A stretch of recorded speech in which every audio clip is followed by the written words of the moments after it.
नमस्कार, मैं हूं सौरभ।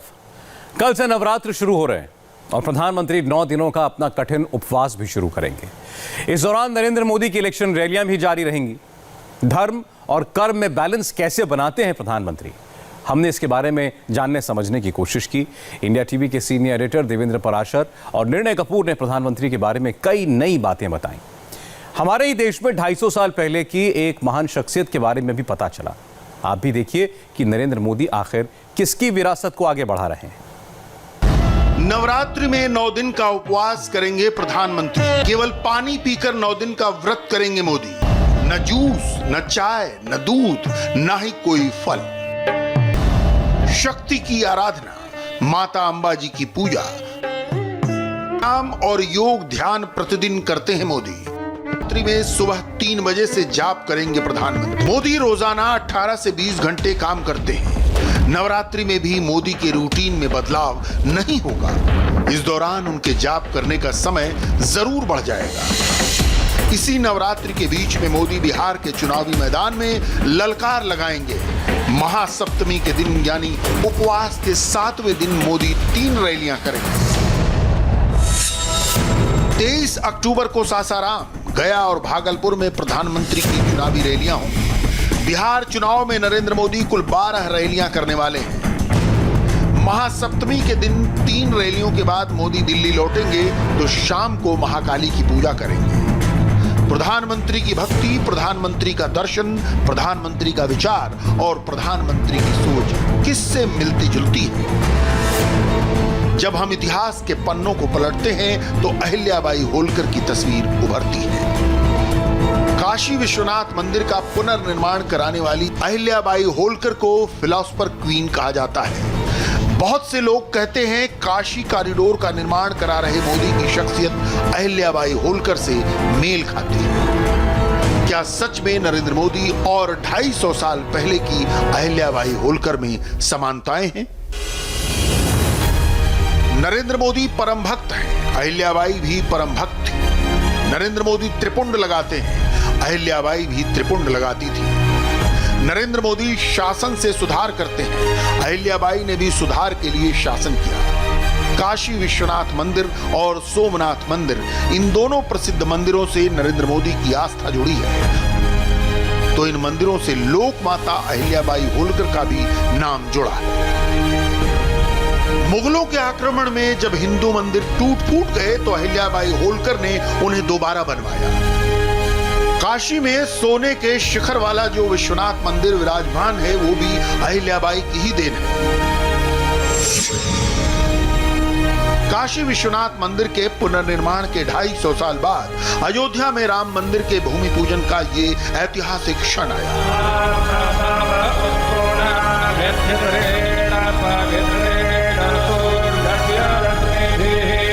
दिक्कतें तमाम आई लेकिन मोदी राज में राम मंदिर मुमकिन हो गया।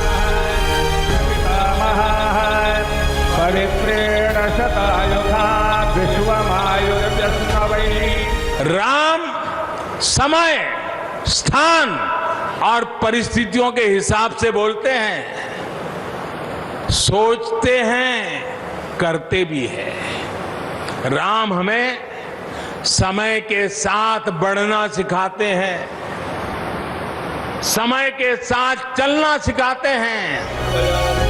प्रधानमंत्री काशी विश्वनाथ कॉरिडोर का भी निर्माण करवा रहे हैं, जो काशी के वैभव में 4 चांद लगाने वाली परियोजना है। पूरे विश्व में काशी की एक नई पहचान बनने वाली है। 250-250 साल के बाद शायद इस परमात्मा ने मेरे ही नसीब में लिखा था इस कार्य के लिए, और इसीलिए शायद जब हम 2014 में चुनाव के लिए आया था तो ऐसे ही मेरे भीतर से एक आवाज निकली थी, मैं आया नहीं हूं, मुझे बुलाया है। और आज मुझे लगता है कि जो बुलावा था वो ऐसे ही कामों के लिए था, और इन कामों को पूरा करने का संकल्प फिर एक बार बहुत प्रबल हुआ है, बहुत मजबूत हुआ है। पीएम मोदी के नेतृत्व में केदारनाथ और बद्रीनाथ मंदिर परिसरों का भी कायाकल्प हो रहा है।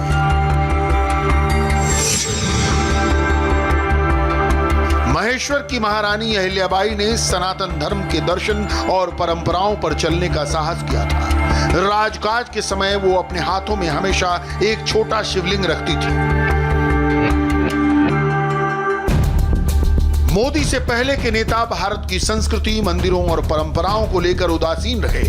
मोदी जिस तरह से देश की विरासत को दुनिया के सामने शोकेस करते हैं, वैसे पहले किसी नेता ने नहीं किया। मोदी जापान और इजराइल के प्रधानमंत्रियों को काशी ले गए। फ्रांस के राष्ट्रपति को उन्होंने गंगा में नाव की सैर कराई। मोदी ऑस्ट्रेलिया के प्रधानमंत्री को दिल्ली के अक्षरधाम मंदिर ले गए और अफगानिस्तान के राष्ट्रपति को अमृतसर के स्वर्ण मंदिर ले गए। अब मां गंगा के साथ भोले बाबा का सीधा संबंध जोड़ दिया है। गंगा से हम सीधे स्नान करके भोले बाबा के चरणों में आकर के सर झुका सकते हैं। ये काशी विश्वनाथ महादेव, ये भोले बाबा का स्थान करोड़ों करोड़ों देशवासियों की आस्था का स्थान है। लोग काशी आते हैं, उसका मूल कारण काशी विश्वनाथ महादेव के प्रति अपार श्रद्धा है। उस आस्था को बल मिलेगा, हमारे मंदिरों की रक्षा कैसे हो, व्यवस्था कैसे हो, उसका एक मॉडल तैयार होगा। भारतीय संस्कृति भारत की शक्ति है। मोदी शक्ति को पहचानते हैं, वो इसकी कदर करते हैं। मोदी झिझकते नहीं, बल्कि दुनिया को बार बार इसकी झलक दिखाते हैं। बहरीन में 200 साल पुराने श्रीनाथ मंदिर की मरम्मत का काम खुद प्रधानमंत्री ने शुरू कराया। ये इस तरह का अकेला वाकया नहीं है। अबू धाबी में स्वामी नारायण मंदिर का निर्माण, वियतनाम में चाम टेम्पल कॉम्प्लेक्स का पुनर्निर्माण, म्यांमार के बागन हेरिटेज जोन में आनंदा मंदिर और कंबोडिया के वटहू में ख्मेर मंदिर का जीर्णोद्धार। सांस्कृतिक विरासत को संरक्षित करने के काम में भारत आज अपने पड़ोसियों की खुले दिल से मदद करता है। नेपाल का पशुपतिनाथ मंदिर हो या इंडोनेशिया का बोरोबुदुर मंदिर, ये ऐतिहासिक धरोहर संरक्षित हो रही है तो केवल इसलिए कि इसके पीछे मोदी खड़े हैं। नरेंद्र मोदी शासक भी हैं, वर्ल्ड लीडर भी और सुधारक भी। हम आपको बता रहे हैं कि कैसे उनकी सोच 250 साल पहले की एक महिला शासक से मिलती है। बेशक शासन और समाज का परिदृश्य अलग है, लेकिन देश और संस्कृति के प्रति मोदी का दर्शन वही है। अहिल्याबाई होलकर की तरह मोदी भारतीय संस्कृति के साथ साथ भारतीय कलाकृतियों के भी संरक्षक हैं। मोदी काल में भारतीय पुरातत्व सर्वेक्षण विभाग America, Australia, Singapore, Germany, Canada और इंग्लैंड से 44 अनमोल कलाकृतियां वापस ले आया। 119 दूसरी कलाकृतियां भारत लाए जाने की प्रक्रिया में हैं। ये वो अनमोल धरोहर हैं जिनको विदेशी शासन के दौरान जबरन या चोरी से बाहर पहुंचा दिया गया। पहले की सरकारों से तुलना करें तो मोदी के सामने कोई नहीं टिकता। 1976 से 13 कलाकृतियां वापस लाई गईं। 2004 से 2014 के बीच सिर्फ एक कलाकृति वापस आई। 2014 से 2019 के बीच 44 कलाकृतियां आईं। महिला अधिकारों और महिला सशक्तिकरण में भी नरेंद्र मोदी और अहिल्याबाई होलकर में कई समानताएं हैं। महेश्वर की महारानी सती प्रथा के खिलाफ थी। मोदी ने 3 तलाक की कुप्रथा को खत्म किया। अहिल्याबाई ने लड़कियों की शादी की उम्र बढ़ाने का आदेश दिया था। मोदी ने बेटी बचाओ बेटी पढ़ाओ का आह्वान किया। मालवा की सेना में महिलाओं को शामिल किया गया। मोदी ने सेना में महिलाओं के लिए स्थायी कमीशन का आदेश दिया। कोई भी समाज हमारी माताओं बहनों को अन्याय करके आगे नहीं बढ़ सकता। अगर कोई हिंदू मां के गर्भ में बेटी को मार देगा तो उसको जेल के सलाखों के पीछे जाना पड़ेगा। वैसे ही मेरी मुसलमान बहन, उसका क्या गुनाह? कोई ऐसे ही टेलीफोन पर 3 तलाक बोल दे और उसकी जिंदगी तबाह हो जाए। कुछ मुस्लिम बहनों ने अदालत में अपने हकों की लड़ाई लड़ी, सुप्रीम कोर्ट ने हमें पूछा कि आप भारत सरकार क्या कहती है।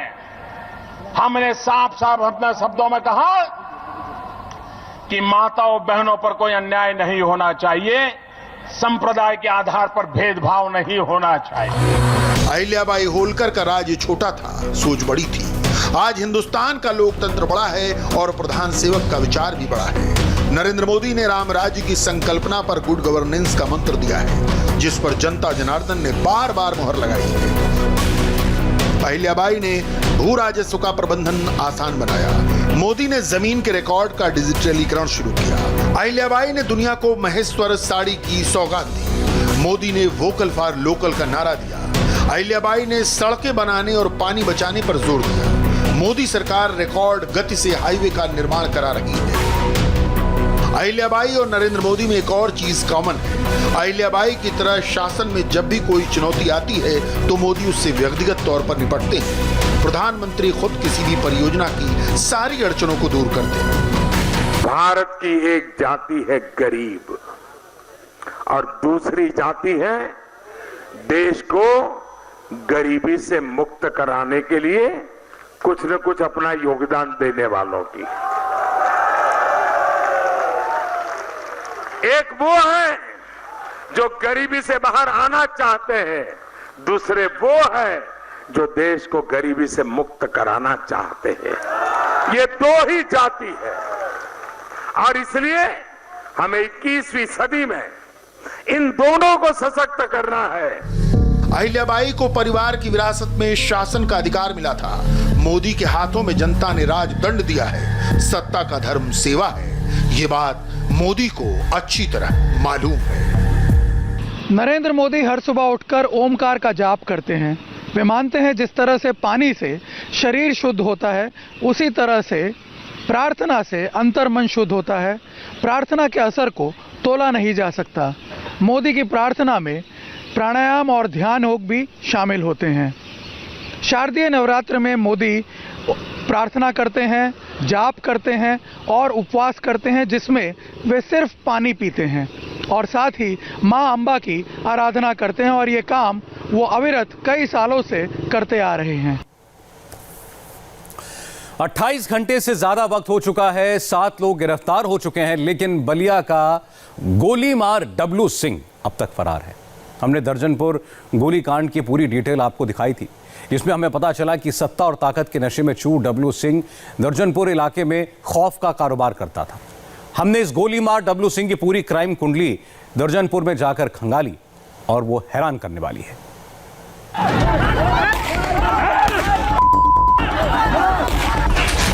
जहां तहसील का सबसे बड़ा अफसर एसडीएम खड़ा हो, जहां तहसील का सबसे बड़ा पुलिस अधिकारी सीओ मौजूद हो, जहां पूरा पुलिस थाना जमा हो और जब कोई इतनी बड़ी फौज के सामने बेखौफ होकर सीने पर गोलियां दागकर हत्या कर दे तो सवाल तो उठेंगे ही। तब तक ले डब्लू सिंह वहाँ से आके लगल फायरिंग करे, एगो और एक आदमी के लेके, शूटर के लेके।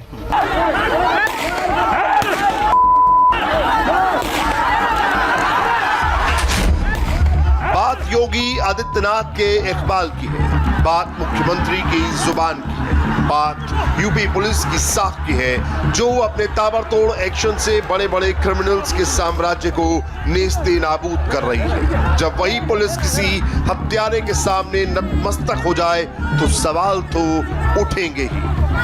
वही पकड़ले बने जो तार गुंडा राज चली यहाँ। डब्लू सिंह बोले सीओ साहब से। हाँ, डब्लू सिंह इतना ज्यादा कैसे सबसे बोल लेते थे? किसका उनको श्रेय प्राप्त था? उनकर एती रहे, सुरेंद्र सिंह के देन रहे। बलिया में लाइव शूटआउट की इन 2 तस्वीरों ने योगी सरकार और यूपी पुलिस की बहुत बड़ी फजीहत कर दी है। आरोप बेहद संगीन है, क्योंकि सवाल सीधे पुलिस पर है, प्रशासन पर है और सरकार पर है।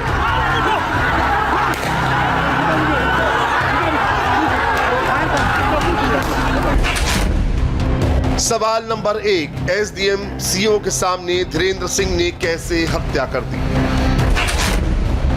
सवाल नंबर 2, पिस्टल लेकर आरोपी धीरेन्द्र कैसे घटनास्थल पर पहुंचा? सवाल नंबर 3, हत्यारे धीरेन्द्र सिंह का पावर सेंटर कौन है? सवाल नंबर 4, क्या हत्यारे धीरेन्द्र सिंह को पुलिस ने भगाया? सवाल नंबर 5, क्या बीजेपी का दबंग नेता होने की वजह से पुलिस ने छोड़ा? सवाल नंबर 6, अब तक क्यों नहीं पकड़ा गया कामा पाल का हत्यारा?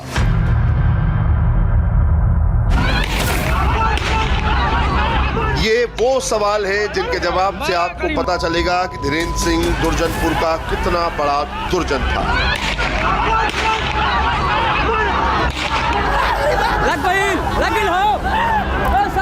देखिए इधर सर, देखिए दुर्जनपुर में हुआ क्या था? इस सवाल की ग्राउंड जीरो रिपोर्ट लेने हमारी टीम दुर्जनपुर पहुंची, ठीक उसी जगह पर जहां ये खूनी खेल खेला गया था और कैसे इसके आतंक के सामने यूपी पुलिस बंधक बन गई थी। पूरा प्रकरण गांव के ही चश्मदीद ने सुनाया।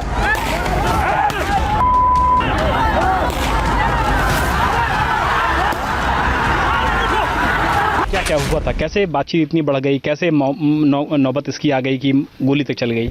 नौबत आ गई, प्रधान जी को मारने लगे सब। कौन था प्रधान जी? नाम क्या है? कृष्णा प्रधान।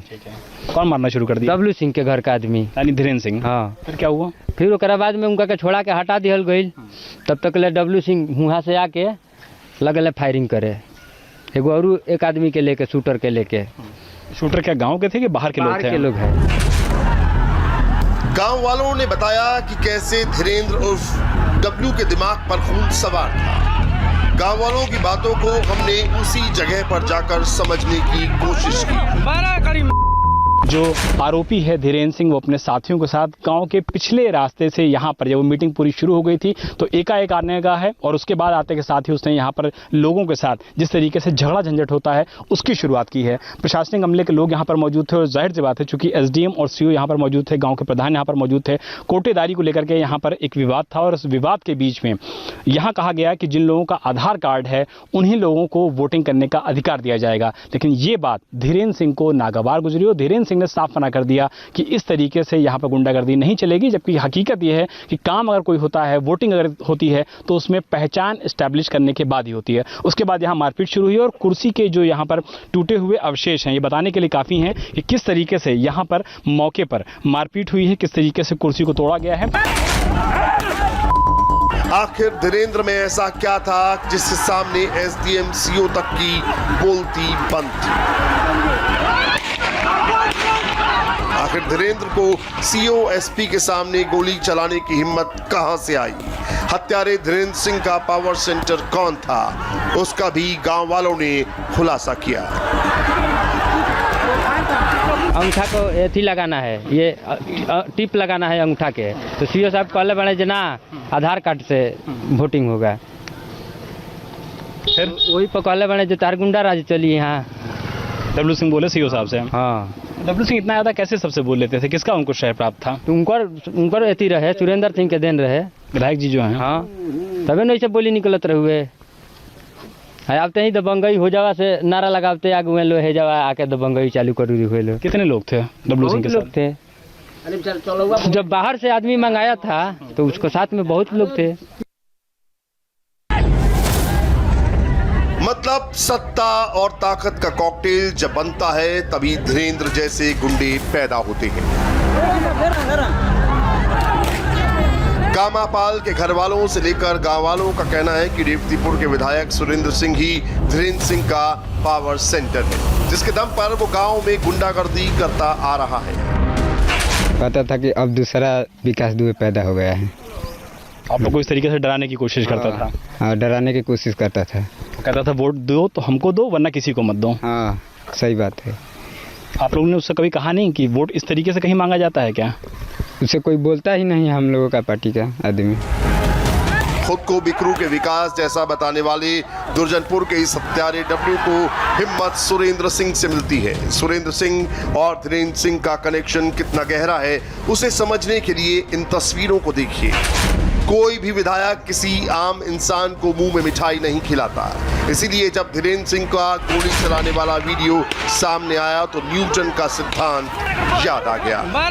यदि वो आत्मरक्षा में गोली धीरेन्द्र सिंह यदि आत्मरक्षा में गोली नहीं चलाया होता तो कम से कम उसके परिवार के दर्जनों लोग मार दिए गए होते और उनके गोल दर्जनों लोग मार दिए गए होते और दर्जनों लोग जब मारे जाते तो ये प्रशासन पता नहीं क्या सोचता।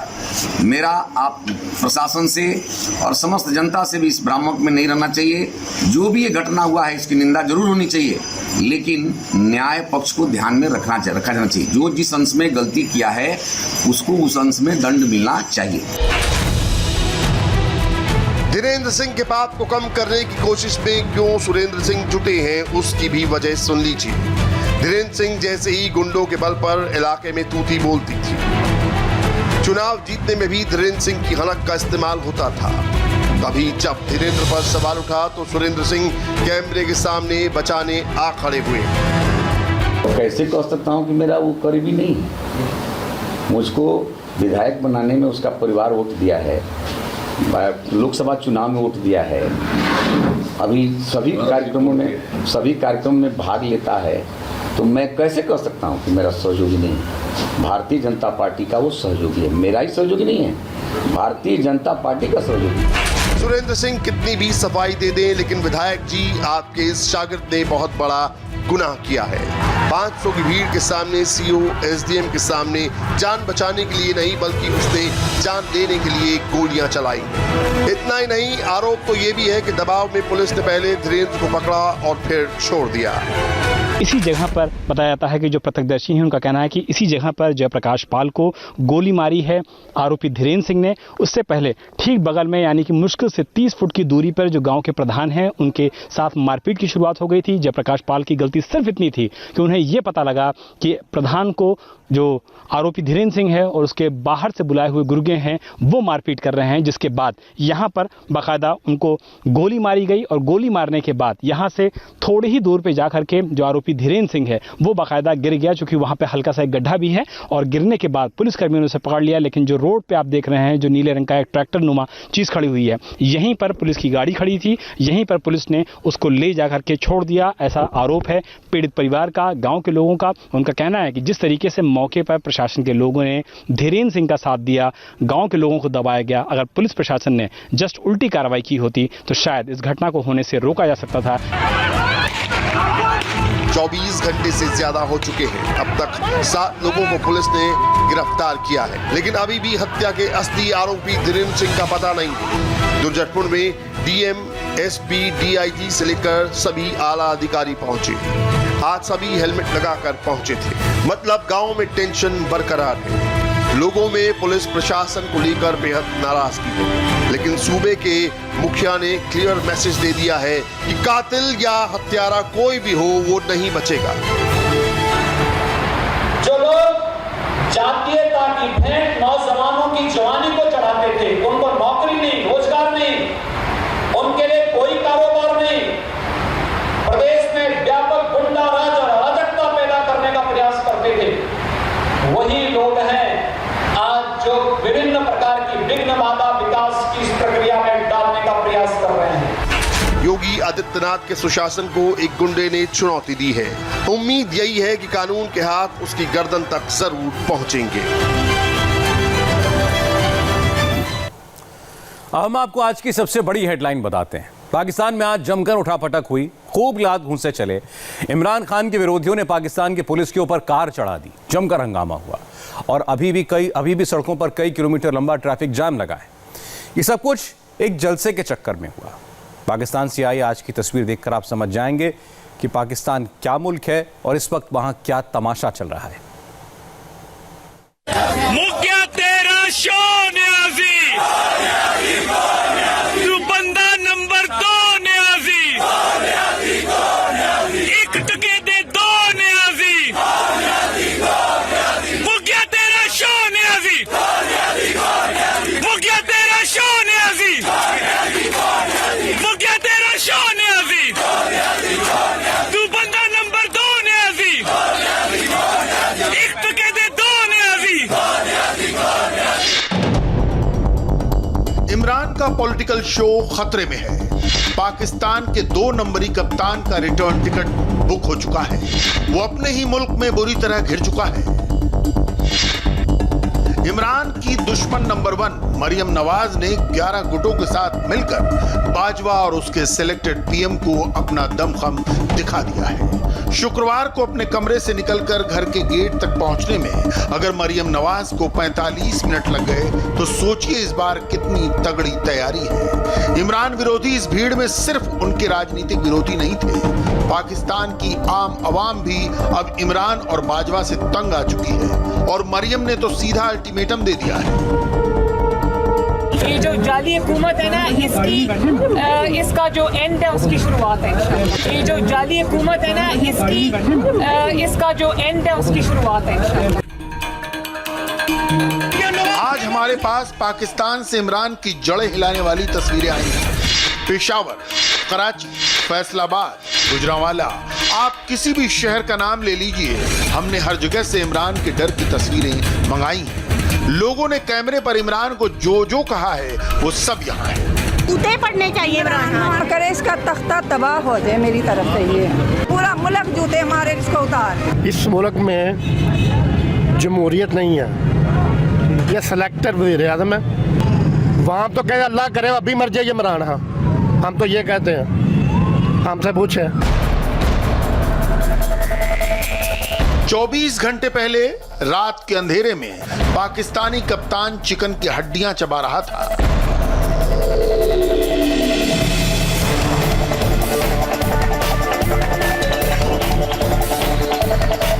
मगर 24 घंटे बाद इमरान खान के चेहरे पर हवाइयां उड़ी हुई थी। अपने राजनीतिक दुश्मनों की बात सुनकर इमरान के पसीने छूट रहे थे।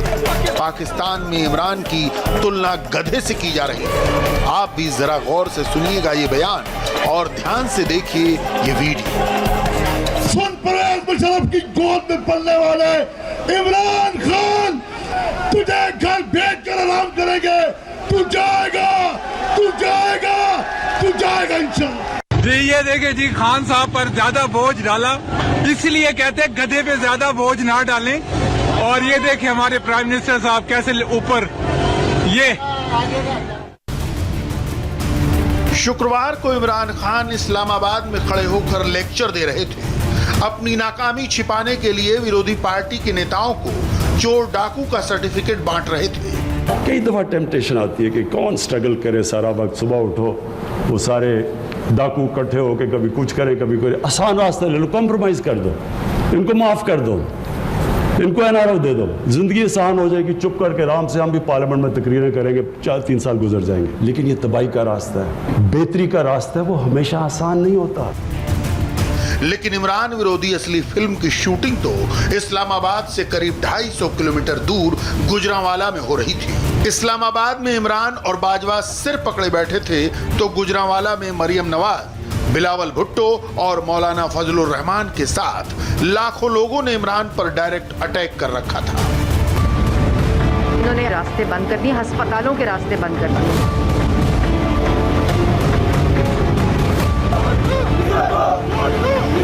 मियां नवाज शरीफ दिलों में बसता था, बसता है, बसा रहेगा। गुजरांवाला का जलसा कामयाब हो चुका है। पाकिस्तान के पूर्व प्रधानमंत्री नवाज शरीफ का गढ़ कहे जाने वाले गुजरांवाला से आ रही एक एक तस्वीर इमरान और बाजवा को बेचैन कर रही थी। मरियम और बिलावल की एक एक बात पाकिस्तानी कप्तान को चुभ रही थी। आज आप लोग नवाज शरीफ और 22 करोड़ अवाम की हकूक की जद्दोजहद के लिए आज मैदान में उतरे हो, आपके वोट की इज्जत के लिए निकले हैं। ये रेजीम है इस वक्त इमरान का सिलेक्टेड हुकूमत को गुजरांवाला का अवाम के आवाज़ पहुंचाएंगे। आज पाकिस्तान के सारे हकीकी जमहूरी जमातें, सारे पाकिस्तान के नुमाइंदे एक स्टेज पे और एक पेज पे है और इमरान खान का बुघलात, इमरान खान का घबरात आप सबके सामने है, आप सबके सामने है। इमरान खान साहब जो कोरोना के पीक पे लॉकडाउन का मुखालफत करता था, आज उसको कोरोना का ख्याल आ चुका है। रही बात फजलुर रहमान की, तो इस पाकिस्तानी मौलाना ने साफ लहजे में इमरान खान को दिसंबर वाली डेडलाइन दे दी है। मतलब साफ है, दिसंबर आते आते इमरान का जाना एक तरह से कंफर्म लग रहा है। उस वक्त उनका धरना था वो एक मुंतखब पार्लियामेंट के खिलाफ था। अब हम एक नाजायज़ पार्लियामेंट को हटाने के लिए इकट्ठे हो रहे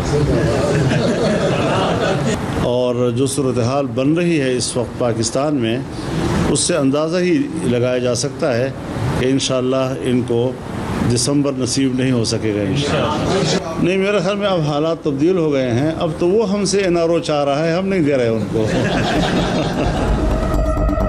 पाकिस्तान में इमरान को चाहने वाले उन्हें शेर कहते हैं, मगर शुक्रवार को बाजवा के सिलेक्टेड शेर को टक्कर देने के लिए जिंदा शेर भी मैदान में उतर गया, वो भी पूरे लाव लश्कर के साथ। इस वक्त लाहौर से जो शेर है वो भी गुजरांवाला जाएगा। आइए जो शेर के मालिक हैं मियां ज़िया, इनसे पूछते हैं जी आप क्या कहेंगे। अस्सलाम वालेकुम जी, मैं आज इंशाअल्लाह ताला आज हम गुजरांवाला में जो हमारा अजीमुल शान जलसा हो रहा है उसमें हम सारे शिरकत करेंगे और भरपूर शिरकत करेंगे और हमारा शेर भी साथ जाएगा और इंशाअल्लाह ताला ये फतेह का निशान है और इंशाअल्लाह हम फतह हासिल करेंगे।